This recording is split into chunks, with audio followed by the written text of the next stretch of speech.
Cognamentos Podcast. Ação refrescante dos pensamentos. Olá, notável ouvinte, vida longa e próspera. Eu sou Fernando Pessotto, psicólogo, doutor em psicologia, um pesquisador do comportamento humano e estamos começando o episódio número 74 do Cognamentos Podcast. Mais um da série Drops Cognamentos.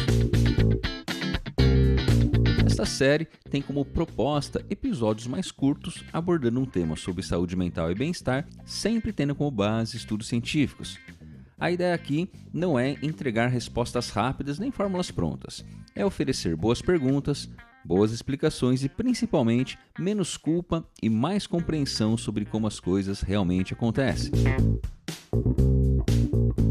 E antes da gente começar, um recado rápido, mais importante. Todos os estudos usados para construir esse episódio vão estar listados no post da publicação e também no site do Cognamentos. Assim, quem quiser conferir as fontes, ler os artigos completos ou só guardar para depois, vai encontrar tudo organizadinho por lá.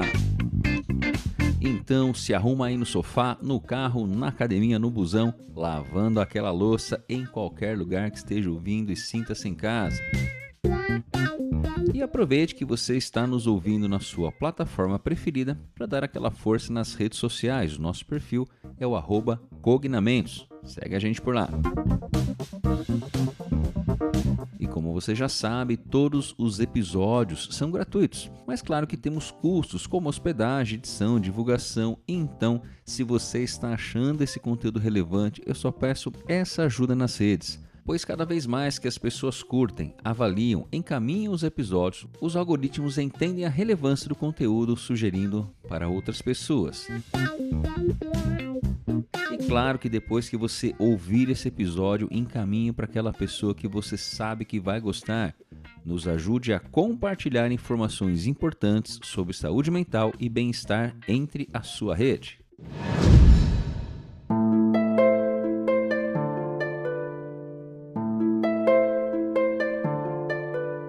Olha, eu venho percebendo algo bem comum com as pessoas que eu converso, amigos, alunos, parentes, enfim, entre pacientes também.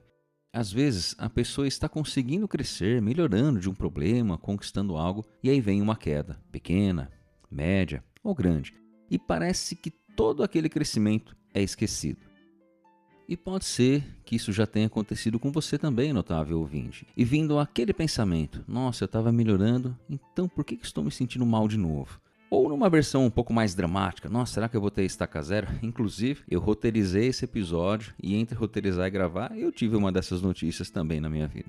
Olha, talvez você tenha começado uma terapia, talvez tenha começado a lidar melhor com a ansiedade, talvez estivesse conseguindo controlar melhor a tristeza, talvez estivesse conseguindo se organizar melhor, dormir melhor, pensar assim, de uma forma mais equilibrada, se relacionar melhor. E então aconteceu alguma coisa, uma discussão, uma crise, uma notícia ruim, uma semana particularmente estressante. Ou talvez até parece que nada especial tenha acontecido, você simplesmente acordou se sentindo pior. E imediatamente surge a conclusão, pronto, tudo que eu construí até aqui foi perdido. É curioso como a nossa mente adora chegar a conclusões definitivas a partir de evidências mínimas, como se a realidade fosse dicotômica. Ou está tudo bem, ou tudo ruim. Uma semana ruim vira uma prova de fracasso. Uma recaída vira uma evidência de incompetência. Um tropeço vira sinal de regressão. Mas a pergunta que eu quero explorar hoje é: e se a interpretação estiver equivocada? Não é só a ideia da queda, mas a concepção do que é crescimento. E se a própria ideia de que crescimento deveria acontecer em linha reta for uma ilusão? Porque quando pesquisadores começaram a estudar cuidadosamente como as pessoas mudam, é nesse caminho que as coisas vão. A mudança psicológica raramente acontece de forma como imaginamos, ou melhor dizendo, da forma como esperamos. E isso talvez seja uma das notícias mais tranquilizadoras que a ciência pode nos oferecer sobre esse assunto. Quando pensamos em progresso, normalmente imaginamos uma escada. Você sobe um degrau, depois sobe outro e continua subindo. Se alguém perguntasse como deveria ser uma recuperação emocional ideal, provavelmente muita gente desenharia exatamente isso. Uma linha reta apontando para cima como um gráfico, ou uma linha reta apontando para baixo no caso dos sintomas. Menos ansiedade, menos tristeza, menos sofrimento, semana após semana, sem interrupções, sem oscilações, sem nenhum desvio. A questão é que nós, seres humanos, não funcionamos assim. E para falar a verdade, durante um tempo a própria pesquisa em psicoterapia assumiu que a mudança acontecia dessa forma. Os pesquisadores avaliavam os pacientes no início do tratamento, depois avaliavam novamente lá no final. Então comparavam os resultados. Se a pessoa começou pior e terminou melhor, concluía-se então que houve um progresso. Mas havia um detalhe importante que estava faltando ali. Ninguém estava olhando para o que acontecia entre esses dois momentos. Hoje, é muito comum fazermos avaliações durante o processo terapêutico, com escalas, na perspectiva da autoavaliação do paciente, ou mesmo observando alguns pontos específicos. E nem sempre, aliás, quase nunca, é algo linear, só para cima. Imagine que alguém tire uma fotografia sua hoje e outra daqui a um ano. Talvez seja muito fácil perceber as diferenças, mas essas fotografias não mostram os dias difíceis, não mostram os dias maravilhosos, não mostram os momentos de dúvida, não mostram as recaídas, os tropeços, não mostram retomadas, mostram apenas o ponto inicial e o ponto final. Quando os pesquisadores começaram a acompanhar pacientes sessão após sessão, semana após semana, descobriram que a jornada era muito mais interessante e diferente do que se pensava. Tem um estudo de 99 com esse tema e acompanhou pessoas em terapia cognitivo-comportamental para depressão. A expectativa era encontrar uma melhora gradual, mas não foi isso que aconteceu. Olha que interessante. Muitos pacientes passaram semanas sem apresentar mudanças muito expressivas e então, de repente, apresentavam uma melhora muito grande num curto espaço de tempo. Os autores chamaram esse fenômeno de ganho súbito. A magnitude dessas mudanças chamou a atenção. Em média, os ganhos súbitos correspondiam a cerca da metade de toda a melhora alcançada durante o processo. Metade, imagine isso. Uma pessoa pode passar semanas acreditando que não está melhorando, então uma mudança importante acontece. Isso nos obriga a rever uma crença muito comum, a crença de que se não estamos percebendo o progresso agora, então não estamos progredindo. Porque talvez processos importantes estejam acontecendo lá nos bastidores. Talvez novas formas de compreender a própria vida estejam sendo construídas, talvez crenças antigas estejam sendo questionadas ou ainda recursos emocionais estejam sendo desenvolvidos, mesmo que os resultados não sejam imediatamente visíveis. Bom, eu gosto muito de analogias, Então vamos para uma bem simples. Pense numa árvore. Quando olhamos para uma árvore crescendo, nós não vemos o movimento e ela está crescendo, mas ela parece parada. Mas isso não significa ausência de crescimento. Significa apenas que o crescimento está ocorrendo em uma velocidade diferente daquela que os nossos olhos conseguem perceber. Muitas mudanças psicológicas parecem funcionar de forma parecida. E isso acaba criando uma falsa percepção de que nada está acontecendo, porque vivemos numa cultura obcecada por resultados imediatos. Queremos evidências rápidas, queremos um progresso visível, queremos garantias constantes de que estamos avançando sempre. Mas a mudança nem sempre fornece esse tipo de feedback, ainda mais se tratando de nossa trajetória de vida. Aliás, alguns estudos posteriores confirmaram que os ganhos súbitos não eram uma curiosidade isolada. Eles foram observados em diferentes contextos terapêuticos, diferentes transtornos e também em diferentes populações. E mais do que isso, tem um estudo de meta-análise, que é aquele tipo de estudo que faz uma análise da análise, revendo e agrupando vários estudos. Foi realizado em 2020, envolvendo dezenas de estudos e concluiu que pessoas que experimentam ganhos súbitos costumam apresentar melhores resultados tanto no final do tratamento quanto em acompanhamentos posteriores. Mas existe o outro lado dessa história, porque não existem apenas ganhos súbitos, também existem perdas súbitas. Sim, a mesma literatura que encontrou melhoras abruptas encontrou pioras abruptas, oscilações, avanços, recuos, movimentos em ambas as direções. E é importante sabermos isso, porque muitas pessoas interpretam qualquer piora como evidência de fracasso. Você mesmo já deve ter feito isso, eu mesmo já fiz algumas vezes. Mas o que os estudos mostram é que a trajetória da mudança frequentemente inclui altos e baixos. Não porque a terapia não esteja funcionando, mas porque os sistemas humanos são complexos. Claro, nós, seres humanos, não somos máquinas, não funcionamos como planilhas, não funcionamos como gráficos perfeitos, mas sim somos sistemas complexos. E uma parte desse funcionamento ainda é desconhecida. Quando ouvimos a expressão sistema complexo, parece algo muito distante da nossa realidade. Mas pense em algo muito simples, o clima. Existem dias ensolarados, dias nublados, tempestades, mudanças inesperadas, pequenas alterações que produzem grandes consequências. Ninguém espera que o clima seja perfeitamente estável, mesmo previsões erram. Mas muitas vezes esperamos isso das nossas emoções, que são bem mais complexas que o clima. Esperamos acordar motivados todos os dias, confiantes todos os dias, produtivos todos os dias, calmos todos os dias. E quando isso não acontece, concluímos que alguma coisa está errada. Talvez o erro seja justamente essa expectativa. Não a expectativa em si, mas quando acreditamos que a expectativa já seja uma realidade. Algumas pesquisas já mostraram que períodos de instabilidade frequentemente antecedem transformações importantes. E isso em diversas áreas da natureza, na física, na biologia, na ecologia e também nos processos psicológicos. Uma outra metáfora simples aqui pode nos ajudar. Imagina reformar uma casa. Durante a reforma, a casa frequentemente parece pior do que estava no começo. Tem sujeira, barulho, bagunça, partes destruídas. Se você observasse apenas aquele momento intermediário, poderia concluir que a situação está se deteriorando. Mas o objetivo da reforma não é destruir, é reorganizar. Algo parecido pode acontecer durante o processo de mudança pessoal. Às vezes, começamos a questionar padrões antigos. Começamos a enfrentar emoções que evitávamos antes. Começamos a perceber problemas que antes ignorávamos. E isso pode gerar um desconforto, uma instabilidade, uma insegurança. Até porque, muitas vezes, mal temos coragem para questionar o que, entre aspas, sempre foi certo para mim. Imagine questionar o que você acreditou e aprendeu que é verdade na sua vida inteira. Curiosamente, algumas pessoas passam a acreditar que estão piorando justamente quando começam a se tornar mais conscientes disso.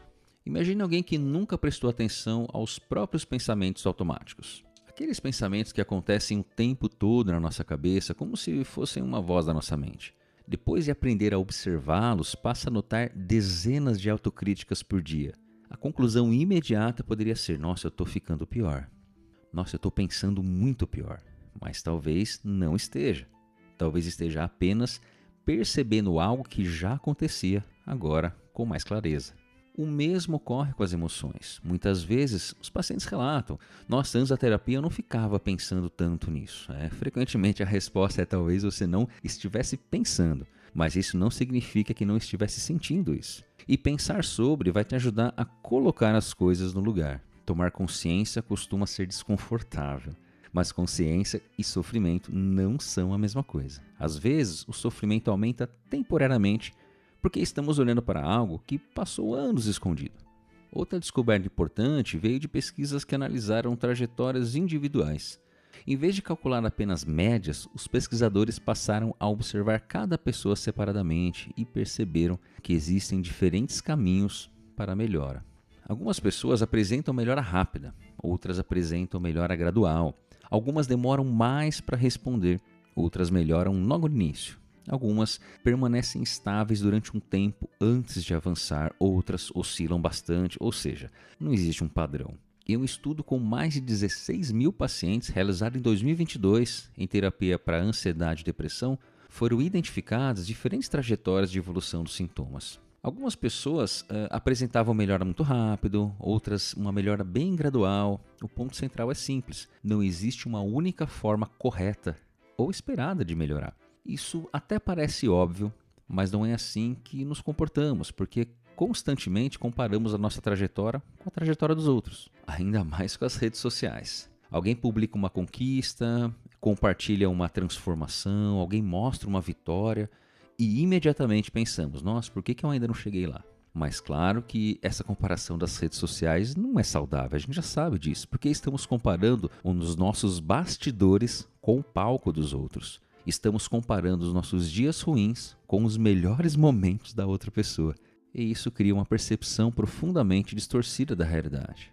Inclusive, pesquisas sobre depressão reforçam essa ideia. Estudos longitudinais mostraram que pessoas diferentes seguem trajetórias diferentes, como eu falei anteriormente. Algumas, inclusive, apresentam remissão, outras recorrência, outras uma estabilidade um pouco melhor. Outras ainda alteram períodos de melhora e piora. O mesmo padrão também foi observado em idosos institucionalizados acompanhados ao longo de um período. Alguns mantiveram sintomas, outros melhoraram, alguns desenvolveram sintomas posteriormente. Em outras palavras, a vida emocional não se organiza em linhas retas, ela se organiza em trajetórias, e trajetórias possuem curvas. Existe ainda um aspecto importante para a gente lembrar. Muitas mudanças acontecem em estágios. Antes de mudar, geralmente passamos por um período em que nem sempre reconhecemos o problema. Depois começamos a perceber que algo precisa mudar. Depois avaliamos possibilidades. Depois nos preparamos, depois agimos e depois tentamos manter essa mudança. E observe que isso já mostra algo importante. A mudança não é um evento, é um processo. E processos raramente são perfeitos. Imagine alguém tentando abandonar o cigarro, ou reduzir o consumo de álcool, ou começar a atividade física, ou reorganizar a rotina, ou lidar melhor com a procrastinação. O que acontece normalmente? Avanços, tropeços, retomadas, novos avanços, novos tropeços. E isso não significa ausência de mudança, significa exatamente o contrário. Significa que a pessoa está atravessando um processo de mudança. Talvez uma das crenças mais prejudiciais seja a ideia de que recaídas anulam todo o progresso anterior, porque isso simplesmente não corresponde à realidade observada. Se uma criança cai enquanto aprende a andar, a gente não vai falar que ela desaprendeu a andar. Se um estudante erra uma questão, a gente não pode dizer que ele perdeu todo o conhecimento que ele tinha adquirido. Se um atleta tem um desempenho ruim em uma competição, a gente não pode concluir que todos os torneios anteriores foram inúteis. Mas quando o assunto somos nós mesmos, frequentemente aplicamos critérios muito mais rígidos. Um único dia ruim passa a ter mais peso do que os meses de esforço. Uma crise passa a ter mais peso do que centenas de pequenas vitórias. Talvez porque nosso cérebro seja programado para prestar atenção às ameaças. Ele identifica problemas com facilidade, mas costuma ignorar progresso gradual.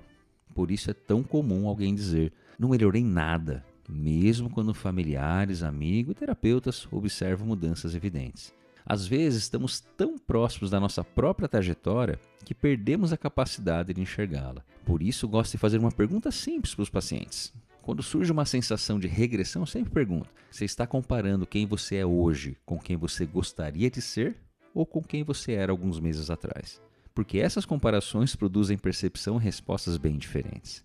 Se compararmos a nossa realidade atual com uma versão idealizada de perfeição, provavelmente sempre pareceremos insuficientes. Mas se compararmos com um ponto de partida, frequentemente percebemos avanços muito importantes.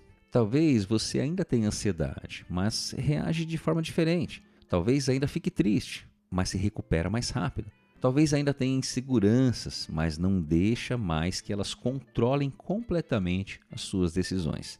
Isso também é mudança, e muitas vezes é uma mudança enorme. Os estudos sobre mudança terapêutica mostram repetidamente que alianças terapêuticas positivas, engajamento do paciente e disposição para participar ativamente do próprio processo estão associados a melhores resultados. Ou seja, o progresso não depende apenas de eliminar sintomas, depende também da forma como a pessoa passa a se posicionar diante da vitória da vida. E talvez seja justamente aí que muitas das mudanças mais importantes aconteçam, não quando a tristeza desaparece, não quando a ansiedade desaparece, mas quando deixamos de organizar toda a nossa vida em função delas. Então, notável ouvinte, da próxima vez que você tiver um dia ruim, tente fazer uma pergunta diferente. Em vez de perguntar, será que eu estou voltando para trás? Experimente perguntar assim, será que eu estou julgando toda a minha trajetória com base em um único momento? Porque um dia ruim não é uma trajetória. Uma semana difícil não é uma trajetória. Uma recaída não é uma trajetória. Uma crise não é uma trajetória. Trajetórias são construídas ao longo do tempo. E quando observamos o tempo suficiente, geralmente descobrimos algo importante. A mudança humana é muito menos linear do que imaginávamos. Mas isso não significa que ela não exista. Na verdade, as evidências sugerem exatamente o contrário. Muitas vezes, as oscilações fazem parte do próprio processo de crescimento. Portanto, se hoje não foi um dia bom, isso não significa que você perdeu tudo o que construiu. Significa apenas que você continua caminhando. E só uma dica rápida aqui: se acontecer isso, não tente resolver tudo de uma vez ou compensar o tempo perdido, apenas volte para o seu ritmo. Volte para o que tinha proposto para você anteriormente. Se essa semana foi difícil, isso não significa que você voltou para a estaca zero. Se você tropeçou, isso não significa que está novamente no início da caminhada. Porque resolver tudo de uma vez não dá, lembra? É um processo. E muitas vezes você está muito mais longe do ponto de partida, mas não está percebendo. Lembre-se disso. Um forte abraço e a gente se encontra no próximo Drops Cognamentos.